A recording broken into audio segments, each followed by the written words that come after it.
Olá, tudo bem? Bem-vindo ao nosso segundo encontro na disciplina que vai abordar economia, administração e planejamento de agronegócio, ou planejamento agropecuário, né? O que eu separei para esse nosso bate-papo de hoje? Eu separei 3 tópicos que vale a pena a gente debater sobre. O que é microeconomia, né, esse conceito de microeconomia, o que é macroeconomia, como é que ela funciona, quais são os mercados da macroeconomia, qual é a relação desses elementos econômicos com o agronegócio e alguns dados nacionais muito interessantes a respeito da capacidade de produção de riqueza do nosso país associada aí ao nosso tema. Legal? Vamos lá!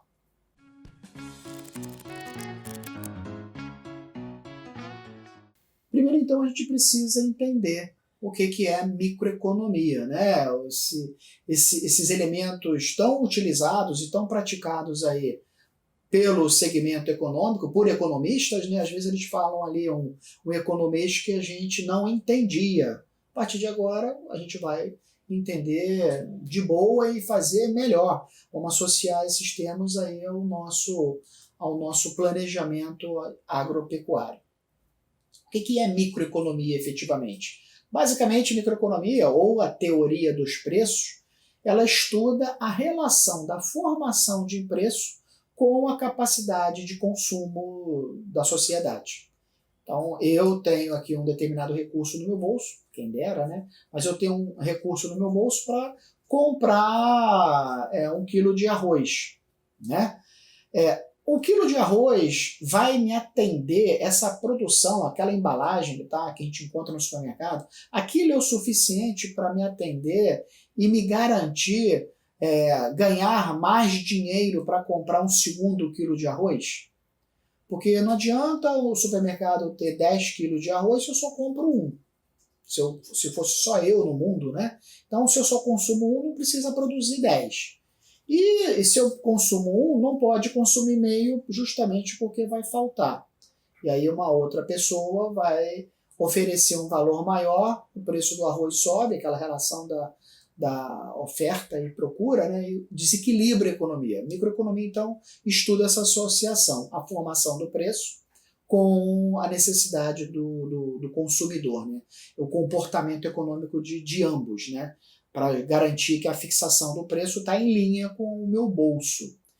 Ela está dividida, na verdade, em 3 subteorias, em 3 comportamentos, né? O comportamento ou a teoria do consumidor, que analisa exatamente esse comportamento, essa minha capacidade, esses meus valores de necessidade de consumo, né? Por isso que eu sou consumidor, o quanto de arroz eu preciso consumir para garantir que a produção esteja em linha comigo.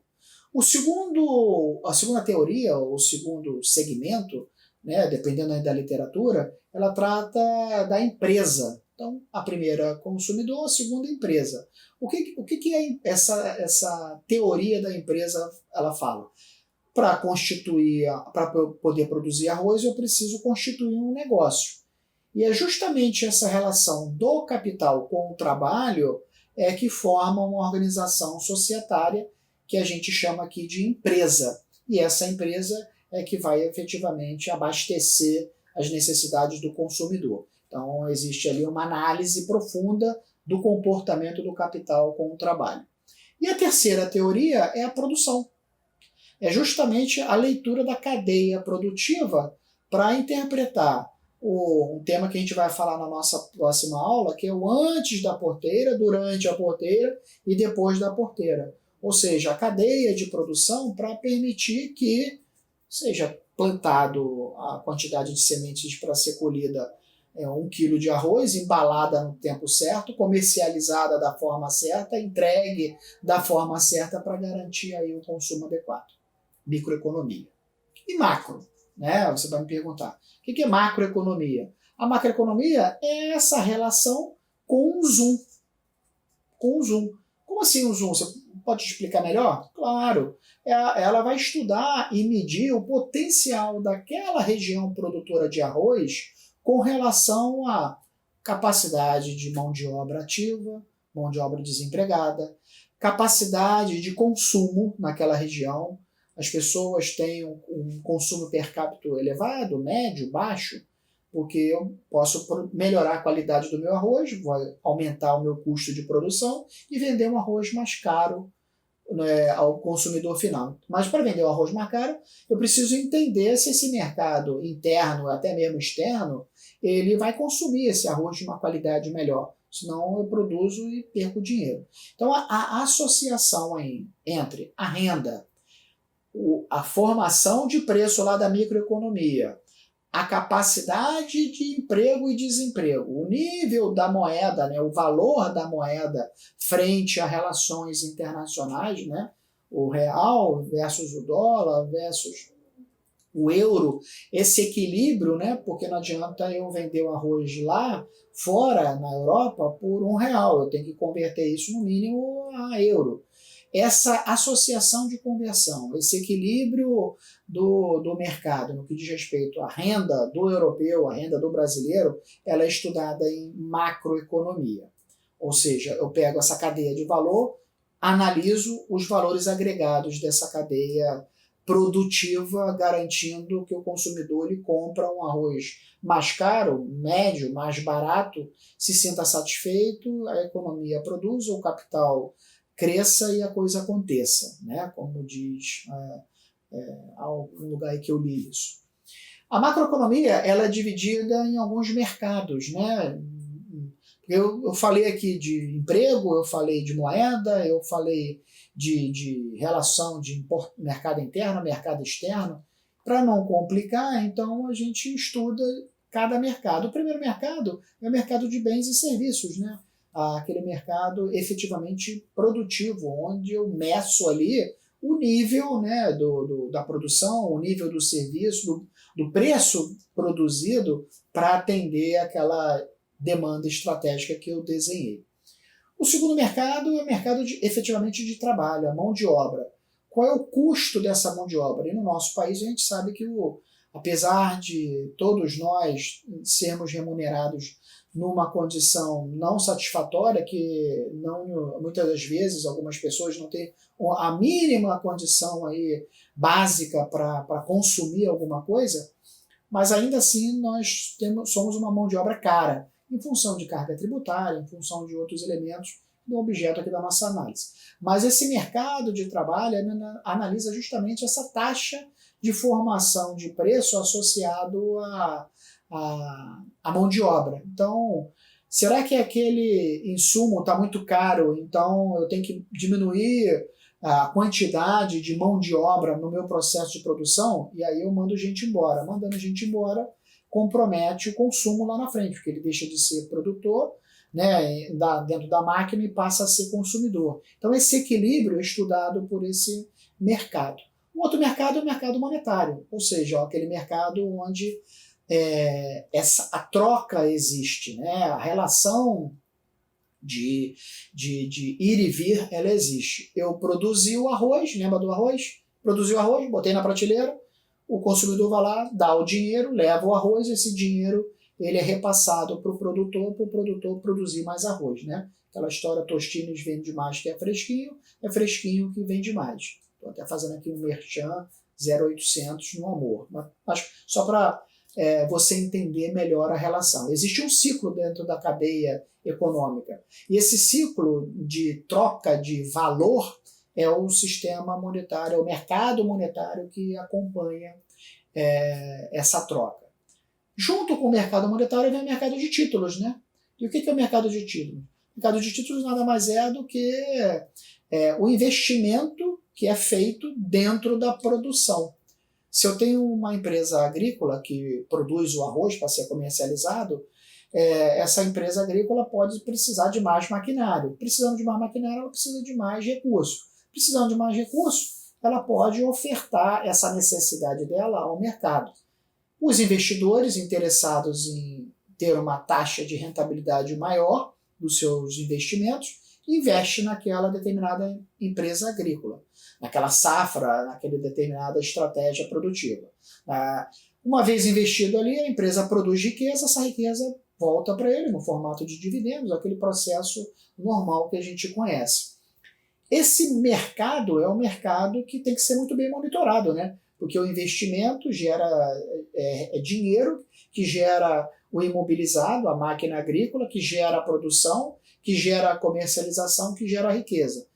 Então, esse equilíbrio de investimento com capacidade de produção e venda é o mercado de títulos que monitora. E o mercado de divisas, que é o último mercado da macroeconomia, que é justamente a relação desse ciclo que a gente fala de uma forma interna com o ambiente externo. Quando eu vendo o arroz lá fora, em euro, existe a necessidade de fazer uma conversão. E eu tenho capacidade produtiva, competitiva para botar o meu quilo de arroz na prateleira europeia? Se eu tiver uma taxa de conversão adequada, eu vou receber riqueza. Agora, se eu não formar meu preço adequado só para vender na Europa, eu não vou produzir riqueza e isso não vai ser vantajoso, meu PIB não vai interferir. Ou seja, não basta eu vender, é necessário eu adquirir riqueza. E o que isso tudo tem a ver, então, com o agronegócio? Né? Eu estou exemplificando aqui o arroz, mas tem tudo a ver. Tem tudo a ver, até porque o Brasil tem umas premissas muito peculiares e promissoras, e a gente sabe disso, a gente acompanha isso ao longo das leituras de livros, de revistas, de documentários televisivos, programas televisivos associados aí ao agronegócio. A gente tem um futuro, nós somos importantes hoje e nós temos um futuro promissor, sim. O Brasil tem alguns elementos que só ele tem. Ele é um dos 5 países no mundo, único país no mundo que tem uma população acima de 80 milhões de habitantes, então isso é muito bom, porque tem mercado interno e mão de obra qualificada para consumir o arroz e para produzir o arroz, se é que você não entende. Ele tem uma área agricultável, né, uma área de plantio aí, maior do que 30 milhões de hectares, isso é fantástico, né, para você exportar e comercializar e atender o mercado interno, você precisa produzir. E a gente tem esse espaço, esse quintal, vamos dizer assim, de produção. Isso é muito bom. A gente tem um PIB maior do que $1 trilhão, né? São poucos países no mundo também que têm um PIB tão significativo assim. E o que isso quer dizer? Isso quer dizer que, querendo a gente ou não, a gente tem dinheiro. A gente tem dinheiro, e esse dinheiro possibilita o consumo e o reinvestimento em tecnologia para alavancar cada vez mais o processo de produção. Ou seja, se a gente for traduzir, a gente tem oportunidades de investimento 1000. E mais. A gente tem tecnologia. 80% da produção de grãos do mundo ela está associada à necessidade de clima temperado, né? Era a própria proposta ali de plantio. O Brasil ele tem o forte lá, o clima tropical, subtropical, equatorial, né? Aquela história lá de geografia que você sabe muito bem. Mas a gente tem no sul do país esse clima temperado, com algumas características talvez diferentes um pouco aí do clima europeu, mas a gente tem ali, e americano e canadense, mas a gente tem ali um clima temperado.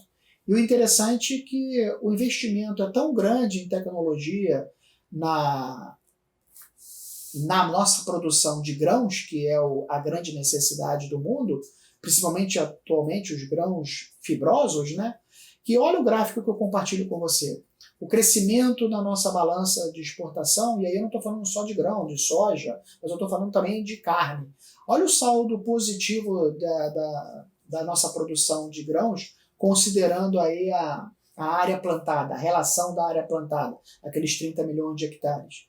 O gráfico ele vai de 77 até 2007, até 1 ano, 2 anos atrás, e olha o crescimento, na verdade 3 anos, né? Mas olha o crescimento exponencial,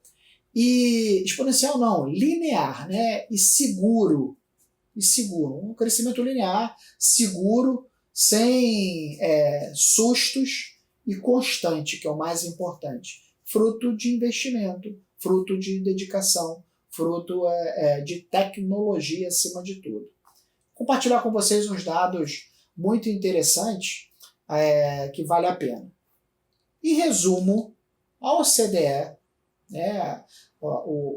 A Organização de Desenvolvimento Econômico, né, Mundial, que é um órgão vinculado aí às Nações Unidas. A Nação Unida tem um braços, né, na área de saúde, que é a OMC, né, tão em moda, e a OCDE é o braço econômico dela, onde se estabelecem as diretrizes econômicas e o comportamento de riqueza do mundo. Quem vai produzir, quem vai ajudar quem vai emprestar, da onde que vai ser comprado.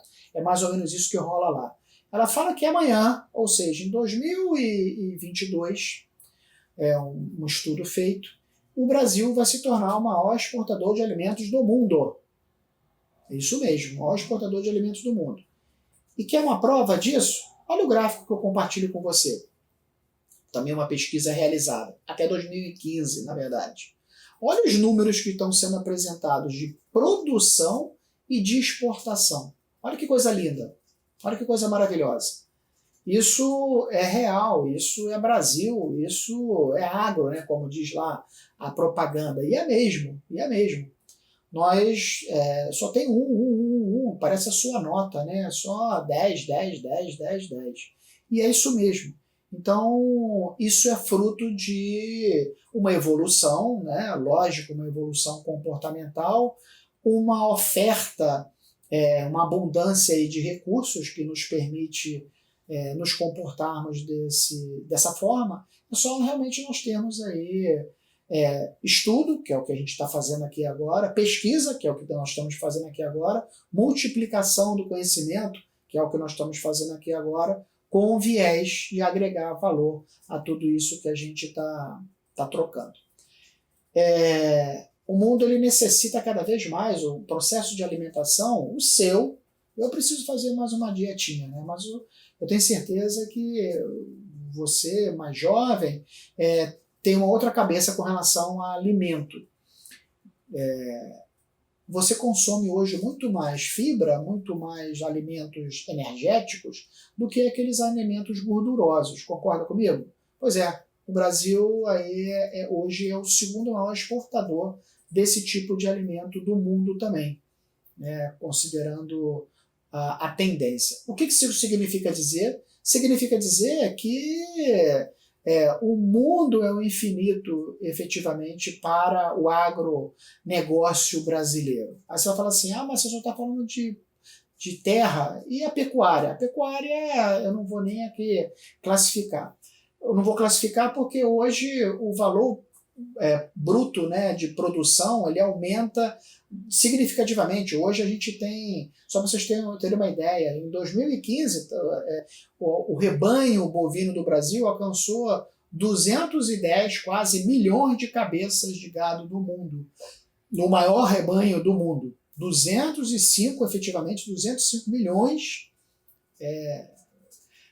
uma quantidade absurda, né, de rebanho bovino produzido no mundo. Os números assim são muito interessantes, muito promissores, mas temos os problemas, né? A gente tem aí problemas.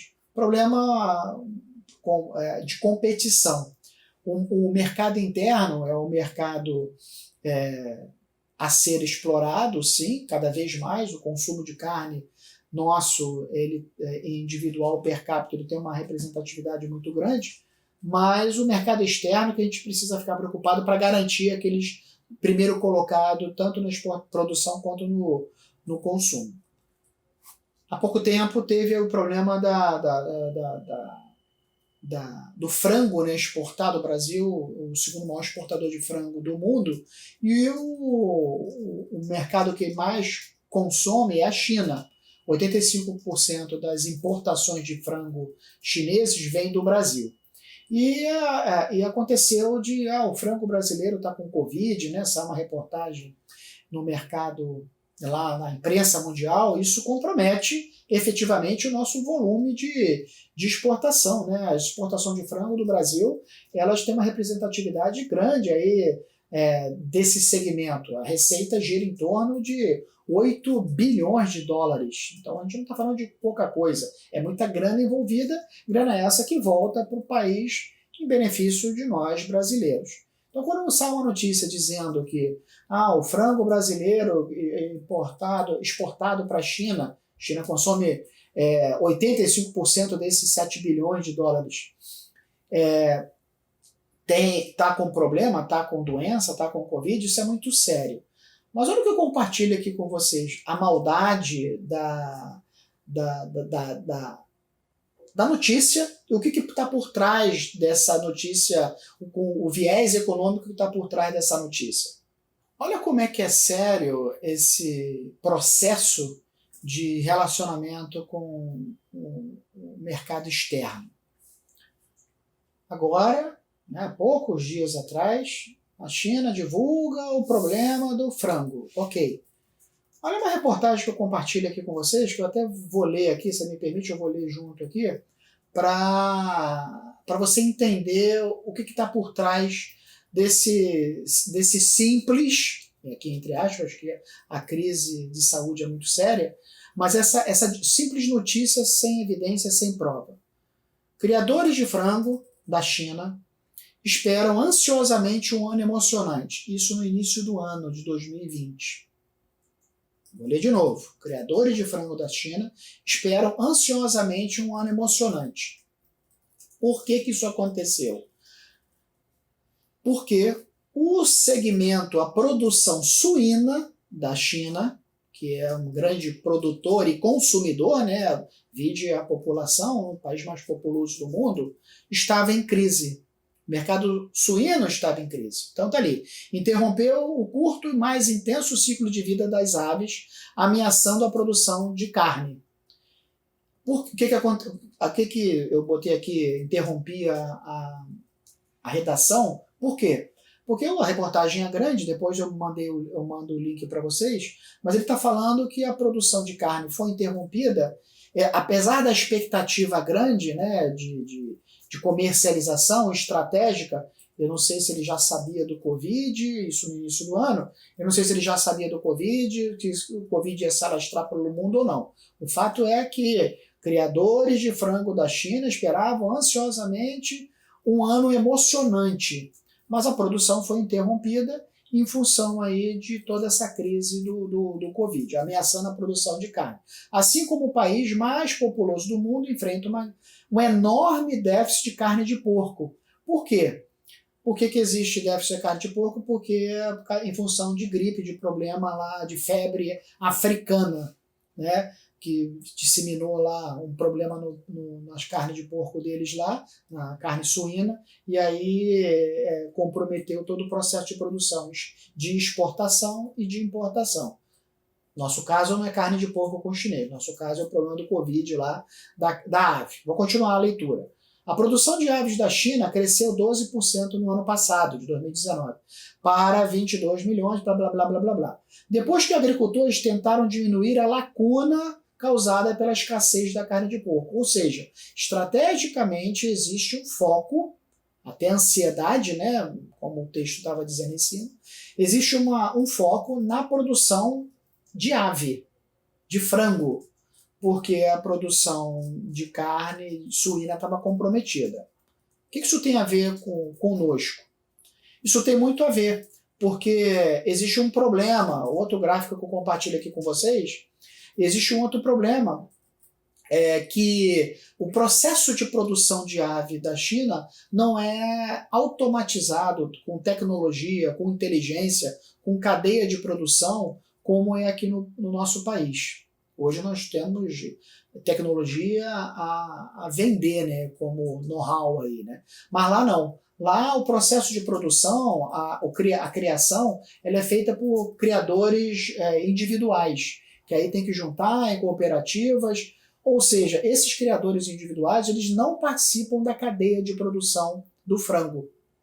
Isso naturalmente encarece. O que isso tem a ver? O gráfico embaixo ele traz o quê? O gráfico embaixo ele traz justamente ali a produção de carne suína caindo, e a produção de aves crescendo. Existe uma expectativa de crescimento da produção de ave. Só que o processo de produção de ave lá, ele é comprometido e ele é deficitário. A estratégia de produção de ave, ela foi apresentada para os produtores. Mas não aconteceu em função da crise de saúde, da crise do Covid. Como a crise, teoricamente, ela está controlada no mundo, de uma maneira geral, né? Então aquela promessa que o governo chinês fez lá atrás aos agricultores de um ano motivante, de um ano estimulante, em função da crise da própria carne de porco, agora tem que se fazer presente. Só que eles não têm a produção necessária, eles precisam estimular o mercado interno lá a consumir o produto produzido lá em detrimento do que está sendo exportado. Eu não quero aqui julgar, eu não quero aqui avaliar nada, né? Eu só estou colocando uma pulga atrás da sua orelha, mas olha esse nosso último gráfico, o que ele está dizendo. E se você quiser, você pesquisa lá, eu deixei o link aí. A Associação Brasileira de Proteína Animal divulgou ontem, essas informações são recentes, né? Eu trago aqui para compartilhar de forma online, quase para você, que o problema da divulgação do Covid, lá do vírus, no frango brasileiro, nas aves brasileiras, estava na embalagem e não no produto interno. Observe, então, que existe uma maldade em você denegrir a relação de exportação, aqueles 7 bilhões lá, serem revertidos para a economia local. Eu não quero falar aqui de nacionalismo, está certo ou está errado, mas o fato é que existe um desafio grande também, não são só flores, essa relação de agronegócio com a economia. Tá legal? Então, fazendo aqui uma retrospectiva, o que a gente viu foi, eu te apresentei o que é microeconomia, o que é macroeconomia, esse comportamento com o mercado de produção e alguns dados aí maravilhosos no que diz respeito à nossa economia, a nossa produção e alguns dos nossos desafios internacionais. Legal? Eu espero que eu tenha colaborado. Um abraço, até o nosso próximo encontro.